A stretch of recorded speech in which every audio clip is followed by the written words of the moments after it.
Estamos presentando Combinación Clave 92.9. La clave me escucha. Estamos ya con nuestra última entrevista de este día miércoles con Tomás Doval, analista político, decano de la Facultad de Ciencias Sociales de la Universidad Autónoma. Tomás, ¿cómo estás? Hola, muy buenos días, Fernando. Y debate de ayer, ¿qué te pareció? Me pareció un debate muy entretenido por el formato. Creo que el formato le dio una agilidad importante y permitió algún tipo de evaluación de las propias candidaturas. Yo creo que eso fue muy bueno, ¿verdad? Sí. Tuvo ese atractivo en el cual, si se quiere, los periodistas no fueron tan protagonistas, sino que los propios candidatos, digamos. Eso es un mérito. Sin duda, y eso fue una confección, yo la puedo decir, digamos, una confección en el entorno de CNN y Chilevisión, que tenía toda la intencionalidad de que se hicieran los puntos y contrapuntos, las preguntas y incluso las punceteadas, la hicieran entre los contrincantes, más que tener a periodistas teniendo que interrogar o de alguna manera inquisitivamente. Inquisitivamente o acosar a los candidatos. Y desde ese punto de vista funcionó muy bien y creo que por lo menos es un avance en este tipo de... Yo creo que es una contribución importante en este tipo de debates presidenciales, porque le dio una agilidad y permitió ese intercambio que creo que es bueno en estos formatos, que eran tan rígidos, casi sin movimiento. Claro, ahora los debates tienen históricamente una fama de ser sumamente trascendentes y la verdad es que a veces puede pasar en determinadas circunstancias donde hay algo muy particular, donde o se comete un gran error o hay un gran acierto en determinadas cosas, pero en general tienden, lo que se ha dicho históricamente en la misma academia que mide este tipo de posiciones, tienden a reforzar más bien los debates, las posiciones que ya tienen los votantes. Efectivamente, en la teoría los debates básicamente están enfocados más bien en los propios adherentes que en conquistar nuevos o posibles nuevos ciudadanos que apoyen las causas. Por lo tanto, los debates son más bien para una audiencia, llamémoslo así, más politizada que aquella que está más lejos de la política y que es generalmente a la cual los candidatos pretenden hablar o conquistar, digamos. Pero como tú dices, yo creo que los debates, bueno, en las últimas debates de primarias yo creo que tuvo alguna importancia los debates y colocan y revelan de alguna manera las posiciones y las candidaturas, porque estamos en un clima político que pareciera que todavía no tenemos una campaña presidencial muy desplegada. Y eso que estamos cerquita.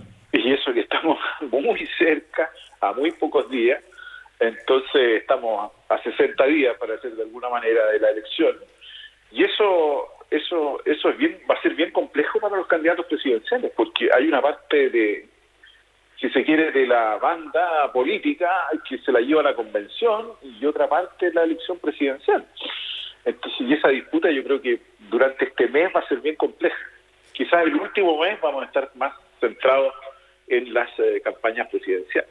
Mira, fue bien interesante ayer, te puedo contar y a todo el resto también que nos está escuchando, algunos detalles interesantes. De todas las candidaturas que se presentaron ayer, solamente una llevó, llamémoslo así, claque. Ya. Gente con banderas, gente con cosas, porque todos venían con su entorno de personas que forman parte de la campaña o del grupo núcleo duro de la candidatura, y esos eran, te pongo un ejemplo, 8 personas, 9 personas, en fin, una cosa más o menos así. Pero Sichel llevó más o menos a unas cerca de 20, 25, 30 personas que venían con bandera. Ajá. Y que desde fuera de las puertas de Chilevisión y CNN hicieron una claque bien interesante en el momento en que entraba el candidato. Los otros no.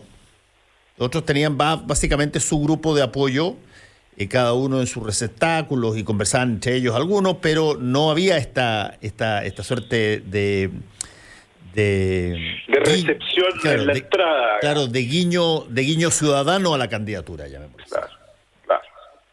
Bueno, que es un poco lo que tú estás diciendo, Fernando, que es un poco lo que creo interpretar que Sichel intentó hacer en el debate, volver a ese discurso de las primarias en que él se alejaba de la política, venía del mundo independiente y le hablaba a la ciudadanía. Creo que eso es lo que intenta hacer ayer Sebastián Sichel.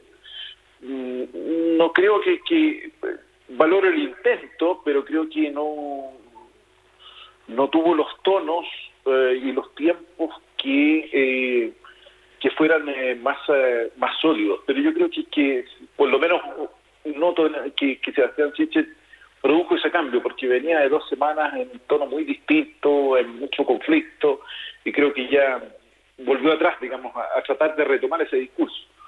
Sin mayor agilidad, quizás un poco rígido, te diría yo, en los conceptos, o muy preocupado de no cometer errores. Y quizás eso también influyó en su desempeño, digamos. Sí, después tú tenías ayer, fíjate que bastante movimiento en la antesala, estoy hablando yo.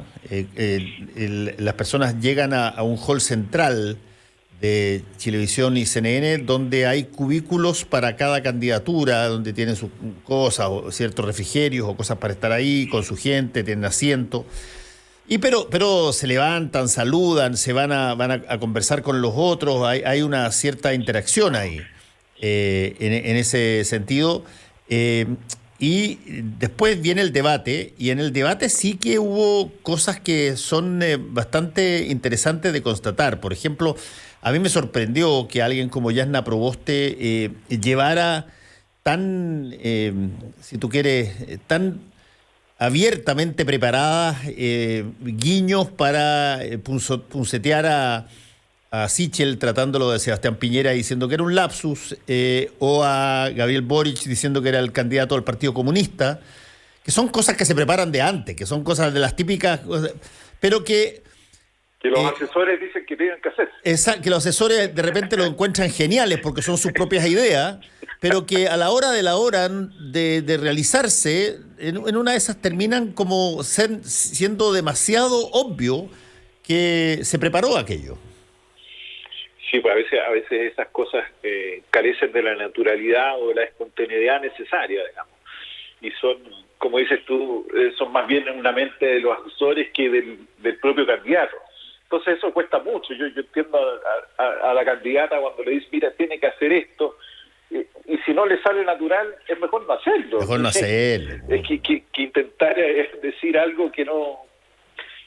Que puede tener un sentido u otro, o una interpretación, pero si es mejor no hacerlo. Yo creo que esas cosas, si no te salen naturalmente en medio de, mejor no lo hagas. Ahora, pueden haber temas que ellos mismos prepararon, sí, cuando hacían preguntas, yo creo que ahí se prepararon, digamos, pero cosas tan obvias como las que tú señalas, creo que no, es mejor no hacerlo definitivamente. De lejos el más relajado de todos fue José Antonio Kast ayer, y se notaba incluso en la antesala. El único momento que tuvo es este momento donde él hace esa afirmación de que las leyes de aborto promueven mayores muertes, mayores situaciones, y claro, prácticamente como salió la ley y todos quieren abortar, pero a mi modo de ver fue lejos el más tranquilo, más calmado de todos en términos de lo que él iba a hacer. Él sabe que si es que gana, bueno, bingo. Pero si no gana, el Sebastián Sichel tiene que ir a buscarlo. Y por lo tanto está en una posición, desde el punto de vista político, extraordinariamente cómoda. Exactamente. Incluso desde su imagen, fue el único con corbata, vestido con corbata y chaqueta, ¿no? Él estaba al mando... Presidencial, él estaba presidencial ayer. Presidencial, y hablándole a una derecha conservadora, a la derecha más dura, y con claridad en su agenda, con mucha tranquilidad, atacando a la izquierda, a Sichel, al que se pusiera, pero sin perder la calma. Incluso hizo perder la compostura de la senadora Proboste en un debate, digamos, la llevó a un extremo así. Digamos. En ese sentido, casi hizo un buen debate, sin duda, ayer. Se nota la experiencia, bueno, tiene la experiencia también ya no es la primera candidatura, entonces también tiene experiencia en eso, y creo que eso lo hizo valer, y es un cierto de reflejo, porque de alguna manera, si uno mira las últimas encuestas, créanlas o no, digamos, en tendencia, uno empieza a apreciar que la tendencia es que Kast crece. ¿Hasta dónde crece? Es el gran incógnita, ¿no? Porque eso puede dañar mucho a Sichel. Fíjate que hay ciertas cosas que en los debates aparecen, ciertos elementos que aparecen y que dan que hablar, pero hay otras cosas que no aparecen y que dan mucho más que hablar. El gobierno, por ejemplo, prácticamente fue inexistente ayer en el debate. Los temas de la pandemia, temas del cambio climático, temas que eventualmente son parte de los proyectos de gobierno de las candidaturas, fueron pero prácticamente inexistentes. Fue mucho más. Estuvieron ausentes. Sí, estuvieron muy ausentes. Sí, la pandemia no es tema. No es tema. No es tema ya. Por lo menos para las candidaturas presidenciales. El cambio climático, yo creo que en los próximos vamos a ver aquello, sí. Pero un tema tan importante ni siquiera ellos lo pusieron, digamos, porque tuvieron la oportunidad de colocarse estos temas a través de sus preguntas o cosas así, de sus inquietudes, pero tampoco lo colocaron. Bueno, esas son las grandes ausencias que uno va notando. Llama la atención lo del gobierno. El gobierno ya no es un actor, por lo tanto quedó fuera, digamos, de esta decisión presidencial. Y ese escenario, de alguna manera, con esos temas, uno mira que la candidatura de Boric, que ofrece cambio y renovación, bueno, es el escenario ideal, diría yo, para el desarrollo de esa candidatura. Y creo que lo hizo muy bien ayer Gabriel Boric, o sea, desde ese punto de vista, hasta la imagen, ¿no es cierto? Esto bastante más arreglado, quizás con chaqueta, tuvo una imagen muy distinta. No, ayer todos pasaron por peluquería. Exactamente. Eso está clarísimo. Ayer todos pasaron por peluquería. Oye, la otra cosa que me parece también interesante es que tú tienes, por ejemplo, en el caso de Sebastián Sichel, y tú tienes a José Antonio Kast, que tú sabes que ahí inevitablemente van a haber vasos comunicantes porque uno de los dos pasa a segunda vuelta y va a requerir del otro. En el caso de Gabriel Boric y Jasna Proboste, probablemente puede darse una situación relativamente similar, pero me da a mí la impresión, y te lo pregunto directamente, que si es que hubiese dispersión en segunda vuelta en alguna de las candidaturas, se ve como mucho más difícil un apoyo de el mundo, llamémoslo así, de Jasna Proboste a Boric que del mundo de José Antonio Kast a Sichel, ¿o no? Yo creo que ambos tienen algún, desde mi punto de vista, en una hipotética segunda vuelta, el apoyo de Kast a Sichel va a depender mucho de cómo llegue Sichel a esa segunda vuelta. Pero nunca esos apoyos son 100%, es decir, nunca el 100% de quienes votaron se van a trasladar directamente al otro. Entonces yo creo que aspiran a conquistar un cierto sector. Ahora, que yo creo que naturalmente puede ser en el caso de Kast, y Sichel puede tener un vaso comunicante importante. Pero va a depender del rendimiento de Kast, porque si Kast crece, quiere decir que crece mucho más en distintos sectores sociales, y eso es interesante. Oye, pero hay un punto bien importante, creo que se dio ayer, no sé si lo notaste, pero Eduardo Artés para todos los efectos prácticos, siempre que ha participado ha tenido una proporción muy chica, muy mínima, y por lo tanto muchos lo ningunean y todo. Pero ayer hizo algo Eduardo Artés que se hace muy poco de este tipo de política, que es, decir exactamente con total honestidad lo que se podría hacer en caso que se necesitaran sus votos. Él fue el único de todos el que dijo, sí, en una segunda vuelta eventualmente nosotros podríamos apoyar a Gabriel Boric o a quien salga de la oposición, siempre y cuando nos dieran a nosotros algunas cosas que estamos pidiendo y que debieran ser parte de su gobierno. Esa transacción que siempre se hace, nunca se dice en un debate. Lo mismo probablemente le pasa a José Antonio Kast con Sichel o viceversa. En algún momento dado, si que tienen que conversar, probablemente van a haber cosas que van a tener que ver con los programas, van a tener que ver con las cosas con determinadas medidas, pero no se dicen que en un debate. Artés lo dijo muy directamente. Si es que quieren que por muy pequeños votos yo pueda sacar, los endose a quien quiera pase a segunda vuelta, bueno, van a tener que ofrecerme medidas que tengan que ver con lo que yo pienso. Claro, y de cierta manera detrás de ese mensaje, que no se dice porque está comenzando la campaña presidencial, claro, estoy de acuerdo contigo, pero detrás de ese mensaje Artés está diciendo, mire, el único candidato que yo podría apoyar de todos estos es Gabriel Boric. Claro.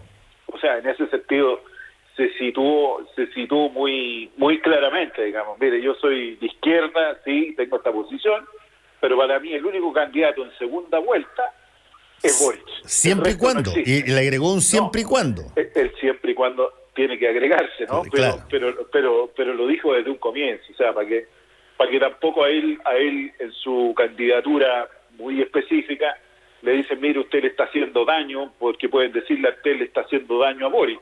No, si yo estoy dispuesto con las condiciones, digamos, y eso ya se lo dije. Entonces le va a permitir un espacio para poder desarrollar su candidatura. Sí, pero a pesar de que le pegó un par de raspajes a Gabriel Boric ahí, de alguna forma por lo que fue su voto individual en el pacto por la convención constituyente y todo aquello, pero a mí me llamó la impresión de que, bueno, alguien explícitamente dijo, mira, si es que los votos, ustedes vienen a buscar los votos que yo saque, cualquiera que ellos sean, tienen que de alguna manera ceder en determinadas cosas. Y eso, que es una negociación clásica en política, normalmente nunca se verbaliza. Exactamente, no se verbaliza tan temprano cuando la campaña menos, está empezando, claro.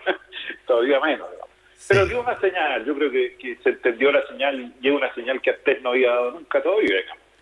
Sitúa su preferencia, su segunda preferencia, digamos. Oiga, mis votantes tienen como segunda preferencia a Gabriel Boric, por lo tanto, para eso necesito algo más, va a depender de mis votos. Y yo creo que ese es el punto. Ahora, los dos ausentes yo creo que también perdieron en este debate, ¿no? De cierta manera. Ahora, yo no entiendo la estrategia de Marco Enrique Minami, fíjate, porque es intencionadamente que no fue al debate, porque él sabía, fue a esta reunión internacional y sabía que tenía cuarentena y por algo no fue, digamos. Yo creo que ahí hay una estrategia distinta, que todavía no la alcanzo a develar cuál va a ser su posición, digamos, que es distinta a la de Parisi, ¿no? Ahora, de alguna forma, Marco Enrique está en una situación similar, si tú quieres, a José Antonio Kast. Él dice, bueno, si me va bien y gano y paso a segunda vuelta, bingo. Y si es que no, bueno, me van a venir todos a golpear la puerta. Claro, exactamente. No, si está en esa vereda. Pero si la candidatura no tiene despliegue y si los números son reales, Marco Enrique viene bajando en todas las elecciones, o sea, a lo mejor va a alcanzar dígitos muy bajos en esta elección. Y eso puede ser un poco muy mal poder de negociar después. Sí, porque tú tienes razón en una cosa, Tomás, que esto estaba calendarizado con bastante anticipación, se había hablado con todos ellos y por lo tanto generar un evento donde tú vas a estar de alguna forma impedido de asistir a una cosa que es tremendamente vital, como son los debates, y además atractivo, bueno, pasa por una de dos razones, o porque la verdad no te preocupa demasiado lo que pasa en primera vuelta, sino que lo que pasa en segunda, o segundo, no tienes ganas de entrar en debate. Claro. No voy a entrar en debate, en el fondo tampoco voy a entrar mucho en la campaña. Y de cierta manera, o mi campaña va a tener un estilo distinto. O no apareciendo contradictorio frente a otros posibles en la segunda vuelta. Bueno, yo creo que uno podría especular distintas cosas, ¿no? Yo creo que Marco Enríquez quiere ser el eterno candidato presidencial, más que pensando en otras, digamos. Parece que le conviene ese título, candidato presidencial permanente, digamos, más que ganar o perder, digamos. Pero aquí hay una estrategia, claramente hay una estrategia que no alcanzo a develar cuáles van a ser sus implicancias. Sí, en el caso de París es distinto porque él está en una situación pendiente ahí que se acaba de revelar y está viviendo en Estados Unidos, lo que parece bastante complejo porque cuesta asimilar un candidato que quiere ser presidente de un país al que no puede visitar o no quiere visitar. Claro, exactamente. Es bastante complejo en ese sentido. Pero también hay que tener cuidado porque yo he escuchado algunas voces, oiga, vamos a colocarle que los candidatos no pueden tener deudas de pensión alimenticia, no pueden tener esto. Hay que tener cuidado porque las candidaturas, el derecho a ser candidato tiene que ser con muy pocos requisitos, tiene una condición de igualdad ciudadana, si no se pierde, porque si uno empieza por las pensiones de alimentos, quizás después podemos hacer un gran listado de qué cosas debe tener un candidato. Y esa es más bien una construcción ideal que propia de la democracia, que permite el acceso igualitario de las personas a postularse a un cargo. Sí, salvo que haya condena. No, por supuesto, claro. Uno dice puede tener condenas y cosas que están establecidas, pero tampoco empecemos en el fondo lo que quiero decir aquí, ojo, cuidado, no empecemos a agregarle tantas condiciones a las posibles candidaturas. No, estoy totalmente de acuerdo contigo, nos costaría mucho generar una demanda por algún hecho y a partir de ahí inhabilitar al candidato, digamos. Exactamente, claro. No, claro. Eso estoy de acuerdo contigo y eso se resuelve básicamente cuando tú ya tienes algún tipo de resolución judicial. Exactamente, al final es esa, las resoluciones judiciales y claro, no estar condenado creo que son, no podría decir requisitos menores, digamos.